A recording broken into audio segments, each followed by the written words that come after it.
Dan ini yang namanya mendorong ekonomi digital. Saya tidak real, saya nggak bisa memverifikasi datanya. Karena hampir sebagian unicorn itu tidak pernah menerbitkan, tidak pernah secara transparan membuka laporan keuangannya. Sejak 76 sampai sekarang itu nggak ada inovasi. Kita harus jujur.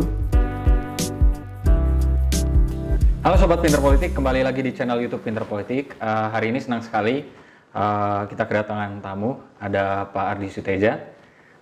Beliau ini Ketua Indonesian Cyber Security Forum, ICSF. Dan hari ini kita akan bicara banyak tentang isu ekonomi internet Indonesia yang isunya ya lumayan ramai lah diperbincangkan. Apakah kita harus bangga dan lain sebagainya dengan banyaknya unicorn dan lain sebagainya itu. Oke, makasih Pak Ardi untuk waktunya sudah mau untuk berbincang dengan kita hari ini. Yang pertama nih Pak, ini pertanyaan yang mungkin banyak juga ditanyakan oleh follower Pinter Politik. 2019 lalu kalau nggak salah Google itu pernah memprediksi bahwa ekonomi internet Indonesia itu nilainya bisa sampai 40 miliar dolar atau sekitar 566 triliun rupiah. Itu jumlah yang sangat besar. Banyak yang juga bilang bahwa Indonesia ini jadi istilahnya salah satu negara dengan ekonomi internet yang paling besar di Asia Tenggara, bahkan Asia secara keseluruhan. Apakah itu positif atau kita harus melihat dari sudut pandang seperti apa dengan apa yang disampaikan oleh Google itu, Pak? Betul, jadi gini ya, saya juga sangat gembira mendengar bahwa Indonesia itu memiliki potensi di ekonomi digital yang cukup besar. Okay. Ini juga boleh dikatakan sesuatu yang membanggakan ya, tapi sebenarnya masih banyak kerjaan-kerjaan rumah yang kita sendiri belum lakukan untuk menuju ke arah sana. Ya.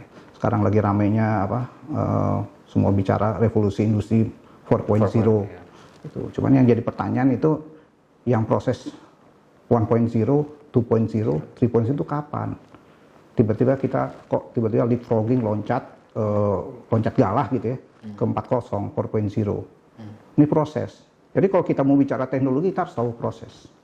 Nah di kita itu berlaku kalau bicara teknologi kita berlaku yang namanya PPT ya, People Process Technology. Nah ini tiba-tiba udah langsung ke 4.0. Berarti yang 3.0, 2.0 kita belum sampai. Kita apakah kita ngalamin walau alam? Tiba-tiba sudah ibaratnya kita udah sampai bulan gitu. Tapi nggak ada persiapan. Kita tidak punya kemampuan ke bulan, tapi tiba-tiba udah sampai bulan. Ini jadi persoalan. Ya. Artinya dipaksa, kalau orang bilang dikarbit gitu ya, untuk menuju masuk ke teknologi yang lebih lanjut. Ya. Nah, sementara SDM kita juga belum siap untuk menuju ke sana ya. Walaupun angka-angkanya mendukung ke arah sana, tapi angka-angka itu kan juga boleh dikatakan normatif sekali. Angka-angka itu. Jadi sumbernya dari mana, ngukurnya bagaimana, apakah mereka lihat di lapangan seperti apa. Karena apa yang saya temukan kalau saya pergi ke taruhlah luar Jakarta ya, itu angkanya berbeda. Artinya indikator-indikator itu tidak sejalan dengan apa yang sudah disajikan di ini. Jadi ini di mana masalahnya nih? Ya. Yang jelas kalau udah urusan SDM jelas SDM kita belum siap ya untuk ke arah sana. Yang dijadikan katalis atau dijadikan simbol itu kan sekarang unicorn. Apakah unicorn itu juga bisa merepresentasikan keadaan SDM kita yang sebenarnya? Tidak. Ini yang jadi masalah. Nah ini kita mulai benang kusutnya dari mana? Dan ini juga terus terang aja tidak berhenti ya. Jadi ibaratnya dulu kalau kita punya, kalau kita bicara 4.0, nah ini kita bicara tahapannya menuju sana. Jadi kalau kita bicara tahapan dulu dari periode tahun 76 ketika kita bangun satelit, rancang bangun, walaupun yang bangun itu adalah pabrik di Amerika yang sekarang namanya Lockheed Martin ya, dulu namanya Hughes Aircraft ya. Nah sejak 76 sampai sekarang itu nggak ada inovasi. Kita harus jujur mengatakan ya kita nggak punya inovasi. Yang ada inovasi yang terjadi itu adalah membawa sesuatu yang sudah jadi tinggal tempel merek. Yang sekarang istilahnya kalau di orang-orang marketing dibilang co-branding atau di white label ya. Nah ini yang harus kita berani berhadapan dengan kenyataan. Kenapa bisa seperti ini? Salahnya di mana kira-kira Pak Ardi? Ya kita mau ini aja, mau instan. Tapi kita tidak mau mengikuti proses-proses yang terjadi. Kok banyak orang yang mungkin berseberangan dengan saya, nggak perlu proses itu, kita perlu yang instan. Tapi kok instan itu kita nggak tahu, nggak pernah pelajarin resiko-resiko yang terjadi. Okay. Ya, itu yang kita alami. Kedua juga proses ketika kita memasuki revolusi digital, ya tiba-tiba dulu yang namanya perangkat telekomunikasi mobile, ya mobile itu kan dulu besarnya itu sebesar tas ekolak, besar sekali. Tiba-tiba sekarang muncul yang jadi ukuran genggaman tangan seperti ini kan. Nah kita gimana prosesnya? Kita nggak tahu. Tiba-tiba udah seperti itu. Nah kita tidak berpikir bahwa semua ini prosesnya dari besar jadi kecil itu ada proses. Nah kedua, ya kita bicara handphone. Handphone ini kan boleh dikatakan penggabungan dari berbagai teknologi yang ada menjadi satu. Yang kita sebut proses namanya konvergensi. Ya tadinya radio sendiri, Walkman sendiri, ya. Terus apa namanya kamera sendiri, Nintendo sendiri, ya. Telepon sendiri. Nah itu menyatu dalam satu perangkat. Itu yang kita sebut konvergensi. Nah, apakah masyarakat menyadari hal itu? Saya nggak yakin menyadari itu. Hal ketiga, kita diberikan anugerah teknologi yang cukup canggih. Kita nggak pernah diajarin cara makainya. Kita beli ke gerai, atau di pameran lah. Itu kan sering baik pameran, orang beli ada duit, taruh DP gitu bisa beli gitu ya. Nah, banyak fasilitas pembiayaan seperti itu.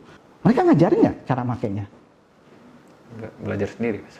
Otodidak kan? Ya pakai. Tapi artinya tidak sepenuhnya fungsi kecanggihan dari perangkat itu mereka pahami. Dan kedua juga kalau kita tanya ya terkait dengan penggunaan perangkat, kita tanya kepada pabrikan ya. Sekarang apa yang Anda sudah pernah berbuat untuk mengedukasi konsumen atau pelanggan Anda terkait dengan penggunaan handphone? Oh, mereka bilang kami sudah menerbitkan buku panduan. Nah, kita tanya sama masyarakat. Pernah nggak Anda baca buku panduan penggunaan handphone Anda? Saya berani bertaruh, nggak semuanya pernah membaca. Saya cuma satu kritik. Saya nggak akan baca tuh buku. Kenapa? Terlalu kecil. Bacanya harus pakai kaca pembesar. Yes. Ya, artinya apa? Males kita baca seperti itu. Dikasih, ya oke, dia cuma memenuhi persyaratan, dia harus punya buku panduan dicetak. Tapi tidak memenuhi syarat untuk kita bisa baca. Nah itu jadi masalah. Nah coba Anda bayangkan teknologi semua ini, semua disuruh otodidak. Mereka tidak paham kan resikonya ya. Keunggulan jelas banyak, resikonya juga seimbang. Artinya sebanding dengan keunggulan. Nah yang sekarang terjadi terlalu banyak resiko yang sudah terjadi. Yang sebetulnya bisa diperhitungkan ketika kita memang benar mempelajari. Maka saya bilang tiba-tiba 4.0. Tahapan-tahapan sebelumnya kita nggak pernah pelajari. Jadi orang yang bilang bahwa ini overvalue nilai ekonomi internet Indonesia. Menurut saya, overvalue karena masyarakat tidak siap, ya. Dan ini yang namanya mendorong ekonomi digital, itu kan perlu uang, perlu uang. Nah masyarakat mau spend itu duit dari mana? Apa tiba-tiba pemerintah akan subsidi, mereka bisa melakukan belanja online disubsidi? Saya kira nggak mungkin pemerintah mensubsidi belanja masyarakat secara online untuk mendorong mereka masuk ke digital, nggak mungkin kan? Artinya apa? Mereka harus bekerja keras, mencari uang, menyisihkan uang untuk bisa online. Dan apa? Semuanya harus online? Saya kira nggak. Nggak semuanya harus online, karena online itu juga ada sisi nggak baiknya, negatifnya. Itu juga menimbulkan kita menjadi malas. Ya, kita di rumah belanja, tekan tombol, kita nggak keluar rumah. Kondisi fisik ya ini jadi menurun, kita rentan dengan penyakit. Itu udah mulai banyak terjadi seperti itu. Oke. Tentang ekonomi internet Pak. Kan ini orang banyak membanggakan karena Indonesia punya beberapa perusahaan lah yang startup kemudian menjadi unicorn, dan itulah yang dibilang sebagai ini ekonomi internet Indonesia ini diukur dari sini. Sebenarnya kita benar nggak sih melihat ekonomi internet dari keberadaan unicorn itu, katakanlah yang perusahaan yang sudah secara valuasi itu udah luar biasa? Ya, valuasinya menurut saya itu tidak real ya. Tidak real. Kenapa saya tidak real? Saya nggak bisa memverifikasi datanya. Karena hampir sebagian unicorn itu tidak pernah menerbitkan tidak pernah secara transparan membuka laporan keuangannya. Apakah mereka rugi atau untung, nggak pernah kan? Saya selalu tanya sama teman-teman, itu data fantastis. luar enak kita dengar, Iya, dengar hebat, enak banget dengar, wah asik nih, ini maju nih. Akhirnya itu masyarakat benar-benar membuat startup. Tapi ada sisi dan resikonya pernah nggak mereka pelajarin? Ya, terutama kalau kita mau lihat keberhasilan kita ukur dari laporan keuangannya, nggak pernah kita lihat itu secara transparan. Kalau memang unicorn ini, ya, saya sih bangga dengar ada unicorn Indonesia masuk, misalnya daftar Forbes ya, atau Fortune 500 ya, hebat. Tapi saya juga harus kritis melihatnya, apa iya valuasi itu kan enak lihat di atas kertas, tapi realnya seperti apa? Karena kita nggak pernah lihat pembukuannya seperti apa. Misalnya perusahaan-perusahaan di akhir tahun itu kan biasanya suka menerbitkan laporan keuangan ya, apalagi sekarang mau menjelang tutup tahun di tahun pajak, itu ada kewajiban untuk menerbitkan di media itu laporan keuangan. Nah, apakah begini kan mau seperti itu? Ini yang kita jadi pertanyaan. Apakah benar angka-angkanya sangat menggiurkan gitu ya? Itu jadi pertanyaan buat kita. Ya, apalagi satu sisi mungkin Pak Ardi tentang investasinya Iya, terlalu fantastis. Perusahaan-perusahaan asing misalnya masuk ke itu Indonesia. Ya, jadi saya juga terus terang aja, saya mungkin agak sedikit kolonial ya. Kolonial karena saya masih percaya cari uang itu harus berkeringat. Tidak ada namanya tiba-tiba ada uang tumbuh di pohon atau jatuh dari langit, nggak ada. Harus berkeringat. Tapi namanya karena saya udah lama di bidang usaha, kadang-kadang ada hal tertentu yang terkait dengan sekarang ya, yang lagi ramai startup, terus unicorn nih, ada hal tertentu yang jadi pertanyaan, apa iya kayak ibaratnya kayak mimpi siang bolong gitu. Itu yang saya takut. Saya takut terjadi suatu disinformasi ya, untuk mendorong masyarakat masuk ke digital padahal mereka sendiri belum siap. Ini yang jadi persoalan. Karena di kami dari cyber security itu menjadi risiko besar buat kita. Kalau ada persoalan itu jadi kita harus beresin. Itu risiko di kita. Apalagi dengan sudah terbukti dalam beberapa kasus yang terjadi ya. Itu karena diakibatkan karena ketidaksiapan masyarakat. Ya contoh yang tadi saya bilang, buku panduannya mereka belajar sendiri. Padahal itu fitur-fitur di handphone itu banyak yang bisa fitur keamanan tidak ngerti segala macam. Itu terjadi. Oke. Kalau dari sisi produk hukum sendiri gimana Pak Ardi? Nah, ini juga suatu tantangan yang luar biasa soal produk hukum ya. Produk hukum memang sudah ada, ya. Ada di Kominfo juga yang saya sangat bangga artinya kita satu produk hukum yang saya harus apresiasi itu. Contohnya Undang-Undang Informasi dan Transaksi Elektronik. Itu monumental dan ada yang menganggap bahwa itu adalah the cyber law, hukum cyber Indonesia yang pertama. Itu. Tapi memang tidak ada namanya produk undang-undang, produk hukum itu yang sempurna. Berkala itu harus ditinjau, harus diperbaiki, harus disempurnakan. Tapi itu udah satu yang sudah kita punya. Ditambah juga banyak peraturan-peraturan setingkat kementerian, ya, peraturan menteri segala macam itu sudah banyak. Ya di sektoral juga ada ya. Kalau kita bicara fintech misalnya, financial technology itu ada peraturan yang dikeluarkan oleh IJK. Kepatuhan mereka harus mengacu pada aturan yang dibuatkan oleh sektoral. Gitu. Jadi saya rasa sudah mulai ini ya. Tapi ya harus kita jangan bilang nggak ada. Ada, cuman memang prosesnya tidak cepat ya. Belum juga sempurna juga tidak.